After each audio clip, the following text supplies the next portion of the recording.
Hello everyone. आज का topic रहेगा आप लोगों का डेटा इंटरप्रिटेशन पार्ट नंबर 3 यानी आंकड़ा विवेचन भाग नंबर 3 हम लोग यहाँ पर डिस्कस करेंगे। सबसे पहले इसमें देखेंगे अभ्यास प्रश्न, फिर देखेंगे पिछले वर्ष के प्रश्न।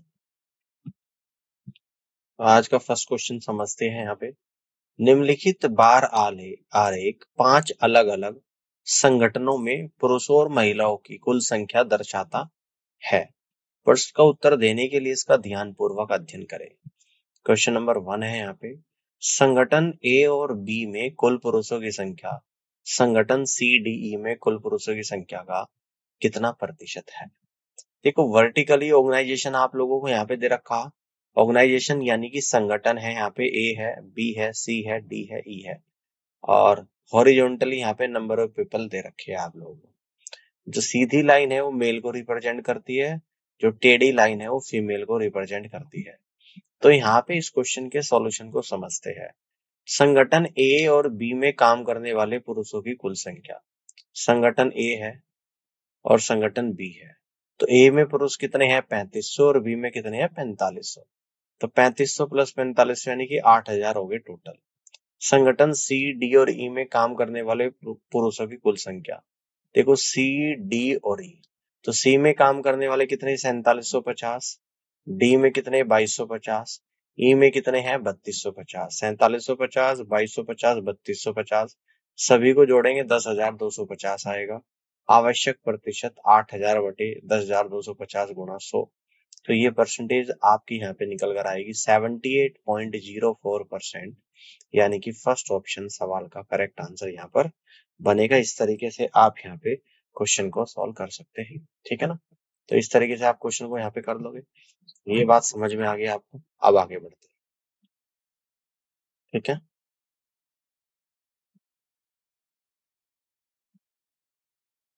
अब आगे बढ़ते हैं और इस क्वेश्चन को यहाँ पे समझते हैं।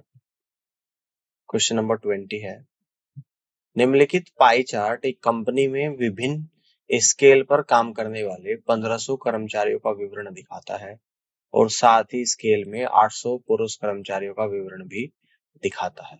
ग्राफ का अध्ययन करें और प्रश्नों के उत्तर दें।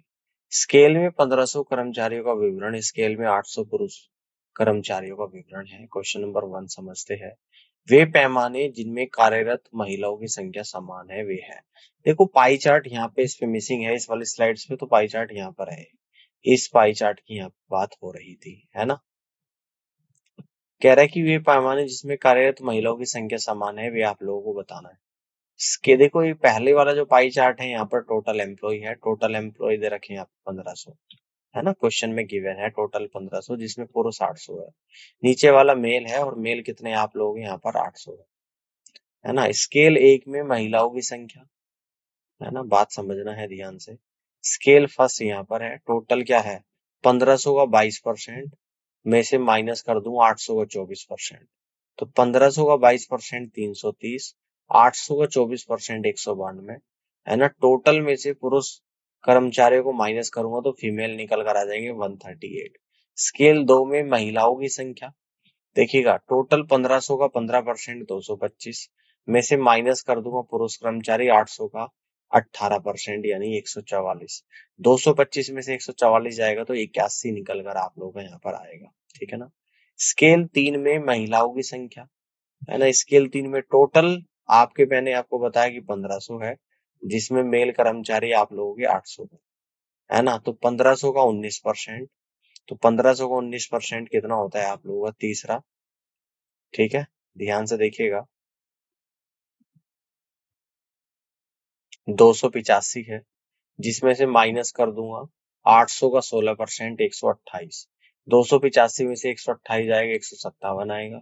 स्केल 4 में महिलाओं की संख्या, तो स्केल 4 में 1500 का 10% 150 और यहाँ पे 800 का 11% 88। 150 में से 88 जाएगा 62 आएगा। इसके बाद 1500 का 12%, स्केल 5 में महिलाओं की संख्या, टोटल कर्मचारी स्केल 5 में 1500 का 12% 180, उसमें से माइनस कर दूंगा पुरुष कर्मचारी 800 का 12% यानी 800 का जो 12% यहाँ पर निकल कर आएगा। ये बात हो रही है स्केल 5 की, तो स्केल 5 में 800 का 12% आप लोगों का निकल कर आएगा 96 आएगा यहाँ पे, ठीक है ना। 936 नहीं है, 96 आएगा। तो ये आप लोगों का 84 निकल कर आ जाएगा। स्केल 6 में महिलाओं की संख्या, स्केल 6 में टोटल कर्मचारी 14%, 1500 का 14%, 210 में से माइनस करूँ 800 का 9%, यानी कि 72, तो 138 आ जाएगा। स्केल 7 में महिलाओं की संख्या, देखो 1500 का 8%, 120 में से माइनस करूंगा 800 का 10%, 80, यानी कि 40 आएगा। तो स्केल 1 और 6 में महिलाओं की संख्या समान है। देखो ए में जो महिलाओं की संख्या है 138 है, और 6 में महिलाओं की संख्या 138 है। देखिएगा, दो ऐसे स्केल है जहाँ पे महिलाओं की संख्या समान है, तो यानी कि 1 और 6 में महिलाओं की संख्या समान है। फर्स्ट ऑप्शन सवाल का राइट आंसर यहाँ पे बनेगा। इस तरीके से आप क्वेश्चन को कर सकते हैं।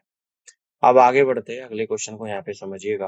क्वेश्चन नंबर 21 है, निम्नलिखित पाई चार्ट एक कंपनी में विभिन्न स्केल पर काम करने वाले 1500 कर्मचारियों का विवरण दिखाता है, और साथ ही स्केल में 800 पुरुष कर्मचारियों का विवरण भी दिखाता है।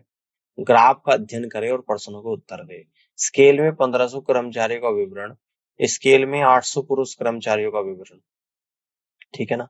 क्वेश्चन दे रखा है, उन पैमानों की संख्या जिसमें महिला कार्यबल किसी भी पैमाने पर कार्यरत औसत महिला कार्यबल से कम है, वो आप लोगों को बताना है। देखिएगा, उन पैमानों की संख्या जिसमें महिला कार्यबल किसी भी पैमाने पर कार्यबल औसत महिला कार्यबल से कम है। यहाँ पे टोटल एम्प्लॉय है 1500, और मेल एम्प्लॉय आप लोगों के कितने हैं, 800 है। तो सभी स्केल में कार्यरत महिलाओं की संख्या आप लोग यहाँ पे निकालेंगे। तो ये मैंने पिछले क्वेश्चन में निकाली थी कि महिलाओं की संख्या क्या है, तो पिछले क्वेश्चन से इस डेटा को हम लोग यहाँ पे लेंगे। और डेटा क्या है आप लोगों का, ये है इस तरीके से 138, 81, 157, 62, 84, 138 और 40, है ना। बार बार डेटा को निकालेंगे, सभी को जोड़ेंगे। 7 स्केल है, 7 से डिवाइड करेंगे, यानी 700/7, औसत आ गया 100, है ना। फिर हम लोग पिछले क्वेश्चन से इंफॉर्मेशन देखेंगे कि 100 से, है ना, 100 से, देखो यहाँ पे क्वेश्चन में क्या बोल रहा है, समझना ध्यान से। कहता है कि उस पैमानों की संख्या जिनमें महिला कार्यबल किसी भी पैमाने पर कार्यरत औसत महिला कार्यबल से कम है। तो 100 से कम महिला कहाँ कहाँ पर है ना। तो 100 से कम एक तो स्केल 2 में है, क्लियर है, स्केल 4 में है, 5 में है, और स्केल 6 में, यानी कि ऐसे कितनी जगह आ गई आप लोगों की, यानी कि 4 आ गई है ना। तो ऐसे कितनी आ गई आप लोगों की, यहाँ पे 4 आ गई, यानी कि 4 ऐसी महिलाओं के स्केल है जिनकी जनसंख्या महिलाओं की औसत जनसंख्या से भी कम है, और ऑप्शन डी इस क्वेश्चन का राइट आंसर बनेगा। ये पिछले क्वेश्चन से रिलेट कर रहा है, तो इसलिए मैंने इसमें सारे इंफॉर्मेशन को दोबारा निकाल के नहीं दिखाया। पिछले क्वेश्चन में जो मैंने डेटा महिलाओं का निकाला था, उसी डेटा को यूज करते हुए मैंने इस क्वेश्चन का आंसर भी निकाल लिया, है ना। क्योंकि दो दो बार थोड़ा ना करेंगे सेम चीज को, तो इसी तरीके से हमने इस क्वेश्चन को यहाँ पे कर दिया। तो आवश्यक स्केल की संख्या 4 है, जो पिछले औसत से कम है। अब देखो, अगला जो क्वेश्चन है ये डायरेक्शन है और सवाल बिल्कुल सेम है। अब हम लोग यहाँ पे केवल सवाल को ही पढ़ेंगे और इसको समझते हैं। यदि कंपनी में काम करने वाले कर्मचारियों की कुल संख्या 1600, जिसमें 800 पुरुष 800 महिला होती, और स्केल पर विभाजन का पाई चार्ट समान होता, तो स्केल 7 में महिला कार्यबल की प्रतिशत वृद्धि या कमी आप लोगों को यहाँ पे बतानी है। देखिएगा, स्केल 7 में महिलाओं की संख्या, ये टोटल है ना। टोटल 7 में कितना है, 1600 होती है अगर, 1600 का 8%, और मेल कितने हो गए, 800। 7 में मेल कितने, 800 का 10%, 1600 का 8% मतलब माइनस 800 का 10%, तो 128 माइनस 80 यानी 48 होते हैं। आवश्यक प्रतिशत कितना आप लोगों का निकल कर आता, है ना। तो कितना आता, पहले जो अंतर था ये आप लोगों का 1500 का 8% कितना निकल कर आता है, 120, यानी कि 8 का डिफरेंस आ रहा। तो 40 पे 8 का आ रहा, तो 100 पर कितना आएगा, तो 20% ये वैल्यू इंक्रीज यहाँ पर हो जाती है ना। तो ये वैल्यू यहाँ पे 20% क्या हो जाती, बढ़ जाती। तो इस तरीके से आप यहाँ से कह दोगे कि बी डी ऑप्शन सवाल का करेक्ट आंसर यहाँ पर बनेगा, ठीक है ना। अब हम लोग इस क्लास में करेंगे पिछले वर्ष के प्रश्न, इसको यहाँ पर देख लेते हैं। क्वेश्चन नंबर 1, यदि प्रत्येक ओवर में प्रत्येक गेंदबाज ने 6 गेंदें फेंकी, तो उस मैच में कितने प्रति विकेट सबसे अधिक गेंदें फेंकी, है ना। प्रति विकेट किसने सबसे ज्यादा गेंद फेंकी, तो ये आप लोगों को दे रखा है, आप लोगों को टेबल, ठीक है ना। बॉलर है जडेजा, ओवर है 8, विकेट लेता है 3। जसप्रीत बॉलर है, बॉलर है, ओवर 6 फेंकता है, 2 विकेट लेता है। बुमराह, जसप्रीत बुमराह दोनों अलग अलग ले लिए। लेकिन ये तो क्वेश्चन हम लोग कर रहे हैं, तो ये तो एक तरीके से नाम मान लो आप, इसमें कोई फर्क नहीं पड़ेगा। 5 ओवर है, 1 विकेट लेता है पांड्या। 4 ओवर है, 3 विकेट लेता है अश्विन। 6 ओवर है, 1 विकेट लेता है। चलिए इस क्वेश्चन के सॉल्यूशन को यहाँ पे समझते हैं, ध्यान से आप लोग देखिएगा, है ना। प्रति विकेट गेंदों की संख्या, प्रति विकेट गेंदों की संख्या होती है ओवर गुना 6/विकेट, ठीक है ना। क्या होती है? ओवर गुना 6/विकेट के बराबर होती है। जडेजा ने कितने लिए है? देखो 8 गुना 6, जडेजा ने 8 ओवर फेंके हैं, गुना 6 करेंगे और विकेट कितने लिए? 3, यानी कि 16 आ गया। जसप्रीत ने भैया 6 ओवर फेंके, 6 से गुणा करेंगे, डिवाइड बाई 2, यानी कि 18 आ गया। बुमराह ने 5 ओवर फेंके, 6 से गुणा करेंगे, डिवाइड बाई 1, यानी कि 30 आ गया। और पांड्या ने 4 गुना 6/3 बराबर 8 आ गया। और अश्विन ने 6 गुना 6/1, यानी कि 36 आ गया। अश्विन द्वारा प्रति विकेट ली गई सर्वाधिक गेंदें, यानी कि अश्विन ने सबसे ज्यादा गेंद फेंक के तब विकेट ली है ना। तो इस क्वेश्चन का जो राइट आंसर यहाँ पर बनेगा वो आपका अश्विन बनेगा, और सी ऑप्शन सवाल का राइट आंसर होगा। ठीक है, अब आगे बढ़ते हैं, अगले क्वेश्चन को देखिएगा। यदि दिए गए महीने के दौरान इन 7 दुकानों के द्वारा बेचे गए बैगों की कुल संख्या 1400 थी, तो S3 और S7 द्वारा बेचे गए बैगों की कुल संख्या कितनी थी? तो देखिएगा, ये आप लोगों को 7 दुकान दे रखी है, S1, S2, S3, S4, S5, S6, S7, ठीक है ना। तो यहाँ पे कह रहा है कि S3 और S7 के द्वारा बेचे गए बैगों की संख्या, तो माह के दौरान बेचे गए बैगों की कुल संख्या 1400, तो S3 द्वारा बेचे गए बैगों की संख्या 1400 का 7%, 1400 गुना 7/100, यानी कि 98 यहाँ पर आ गया। S7 द्वारा बेचे गए बैगों की संख्या 1400 का 9%, 14 निम्न 126 यहाँ पर आ गया। S3 और S7 द्वारा बेचे गए बैगों की कुल संख्या 98 प्लस 126, यानी कि 224 यहाँ पर निकल कर आया है। और जी सी ऑप्शन सवाल का राइट आंसर होगा। इस तरीके से आप कर सकते हैं। अब आगे बढ़ते हैं, अगले क्वेश्चन को यहाँ पे देखिएगा। ठीक है, अगले क्वेश्चन को आप लोगों को यहाँ पे देखना है। कह रहा है कि दिया गया बार चार्ट एक विशेष सप्ताह के दौरान 5 दुकानों के द्वारा बेचे गए 2 प्रकार के चाय के पैकेटों को दर्शाता है, ठीक है ना। अब इस पे जो क्वेश्चन दे रखा है, दोनों किस्मों को मिलाकर, समझ में आ रही है बात? प्रति दुकान बेचे गए चाय के पैकेटों की औसत संख्या क्या है? SSC-MTS 2022 से इसका क्वेश्चन है। अब सॉल्यूशन को देखते हैं। देखिएगा, यहाँ पे जो सॉल्यूशन दे रखा है कि चाय के पैकेटों का औसत किस्म एक में चाय के पैकेटों का औसत कितना है? 60 प्लस 68 प्लस 74 प्लस 88 प्लस 92, और डिवाइड बाई 5, यानी कि 382/5, यानी कि 76.4 है। चाय के पैकेटों का औसत किस्म 2 में कितना आएगा? 96 प्लस 54 प्लस 80 प्लस 76 और प्लस 84, इन सभी को जोड़ेंगे, 5 से डिवाइड करेंगे तो 390/5, यानी कि 78 आ गया। दोनों किस्मों का औसत योग कितना आ जाएगा? 76.4 और 78, यानी कि इनको जोड़ के आएगा 154.4 आ जाएगा। और जी फर्स्ट ऑप्शन सवाल का राइट आंसर होगा। आगे बढ़ते हैं, अगले क्वेश्चन को देखिएगा। नीचे दी गई तालिका अलग अलग शेल्फ पर रखी गई विभिन्न विषयों की पुस्तकों की संख्या दर्शाती है, ठीक है ना। विषम और सम संख्या वाले विषय क्रम से कला और विज्ञान के हैं। तो इसमें क्वेश्चन क्या है? कला और विज्ञान की कुल पुस्तकों की संख्या का अनुपात, है ना। अब देखो यहाँ पर जो कह रहा है, विषम संख्या वाले कौन से है? कला के, है ना। तो विषम संख्या यानी कि S1, S3, S5, S7, ये क्या है? कला की है, ठीक है ना। ये क्या है? आप लोग यहाँ पे कला के है। S1, S3, S5, S7, यानी कि 26, 31, 36 और 44। 26, 31, 36, 44, ये तो कला की पुस्तकों की संख्या 137 है। और जो इवन नंबर है, यानी कि 29, 34, 38, ये है विज्ञान की। 29, 34, 38, 101 विज्ञान की। दोनों का अनुपात 137:101 निकल कर आएगा।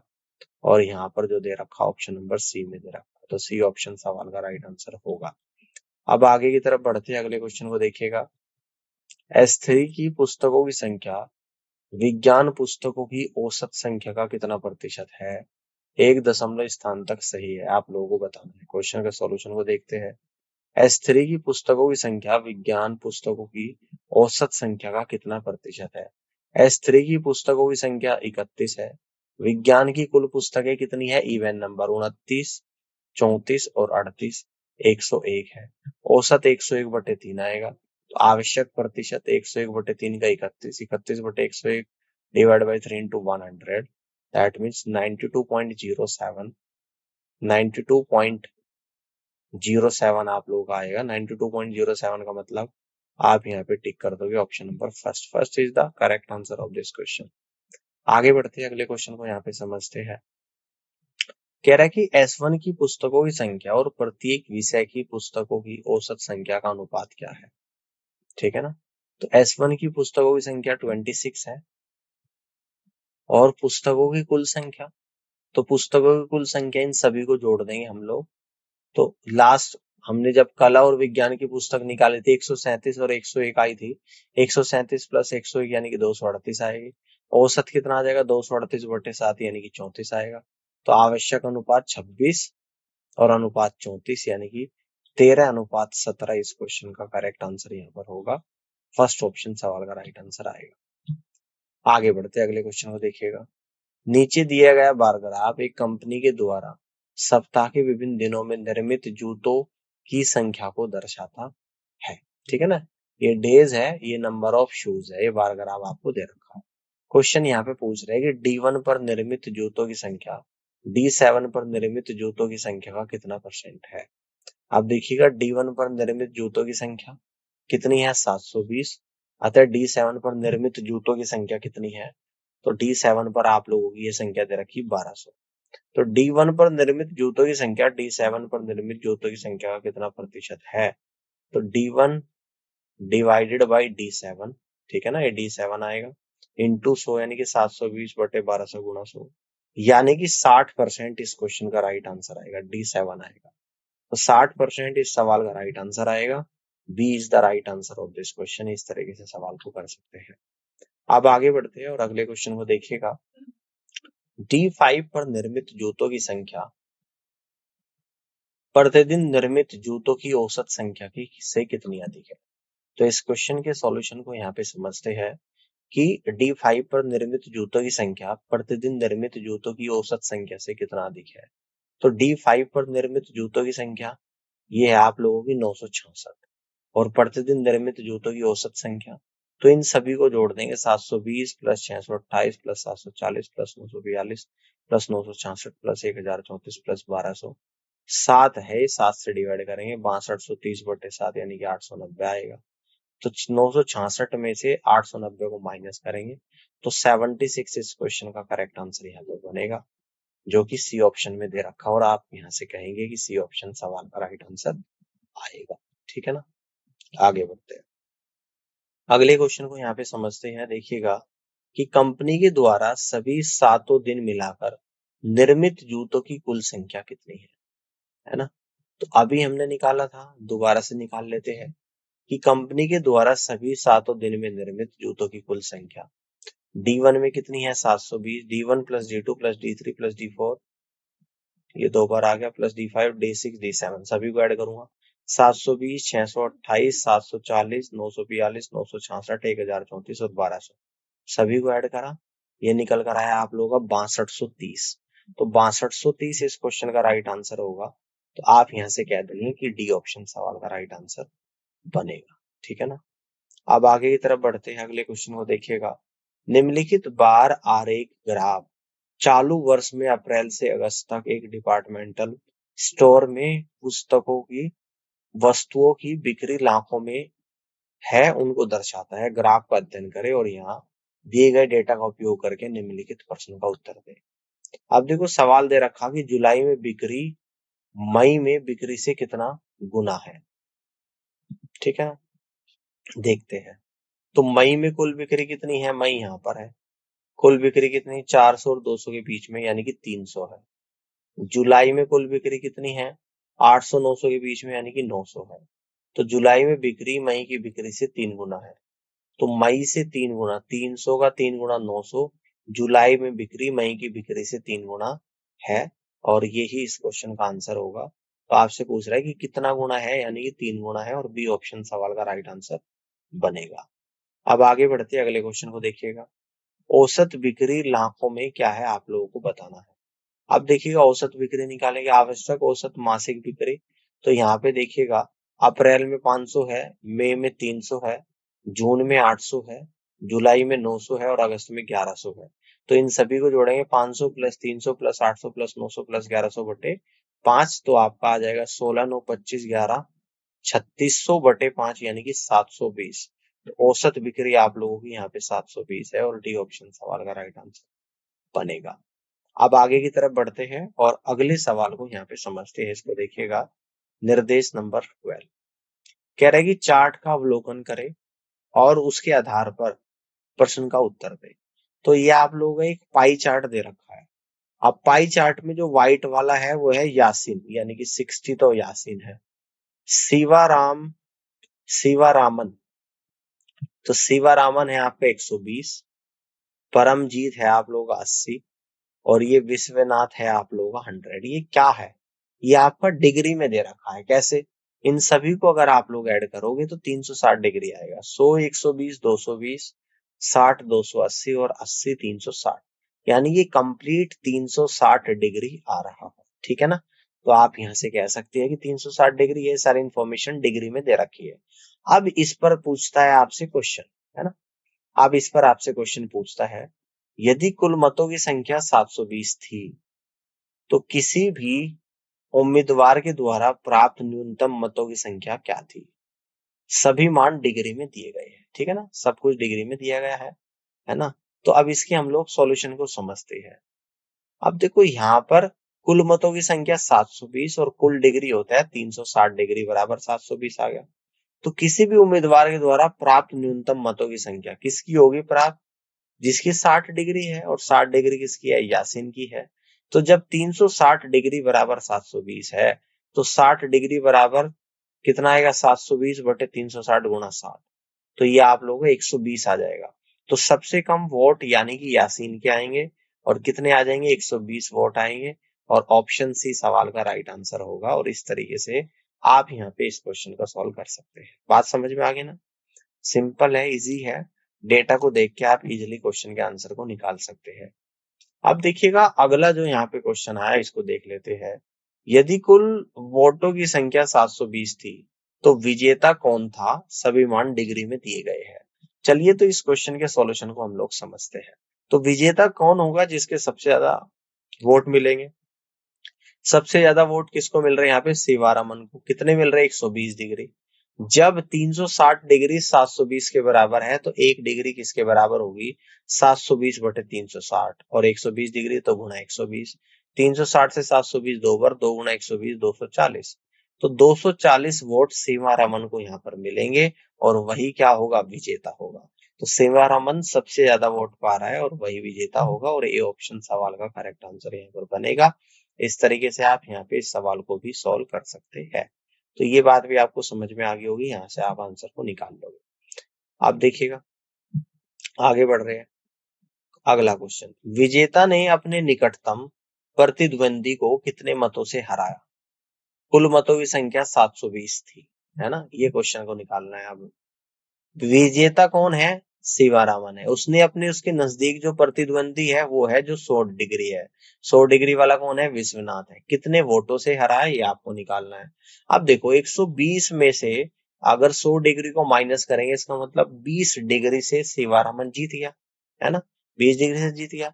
और विजेता और निकटतम प्रतिद्वंदी के वोटों के अंतर का कोण कितना है, 120 डिग्री माइनस 100 डिग्री यानी कि 20 डिग्री। जबकि आपको पता है कि कुल मतों की संख्या तो 720 है और कुल कितने डिग्री है, 360, यानी कि 360 डिग्री की वैल्यू आपकी 720 के बराबर है। तो यहाँ पे अपने प्रतिद्वंदी के बीच कितने वोटों से हराया और निकटतम प्रतिद्वंदी के बीच का अंतर 20 डिग्री आ रहा। 360 बराबर 720, 20 डिग्री आएगा आपका। 720 डिवाइडेड बाई 360 गुणा 20। 360 से 720 2 टाइम जाएगा, 2 इंटू 20 यानी कि 40। तो इसका मतलब शिवारामन ने विश्वनाथ को 40 वोटों से यहाँ पर हराया है ना।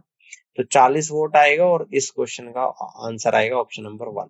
तो फर्स्ट ऑप्शन इस सवाल का करेक्ट आंसर बनेगा। इस तरीके से आप यहाँ पे इस क्वेश्चन को सॉल्व कर सकते हैं। तो उम्मीद करता हूँ कि आज का सेशन आप लोगों को यहाँ पे पसंद आया होगा और ये क्वेश्चन थे आप लोगों के प्रीवियस ईयर क्वेश्चन। तो कुछ और प्रीवियस ईयर क्वेश्चन है जिसको हम लोग अपने अगली क्लास में डिस्कस करेंगे। तो इस पूरी क्लास को देखने के लिए आप सभी का बहुत बहुत धन्यवाद। अब मिलते हैं आपसे अपनी क्लास में प्रीवियस ईयर क्वेश्चंस के साथ। Thank you so much for watching this video.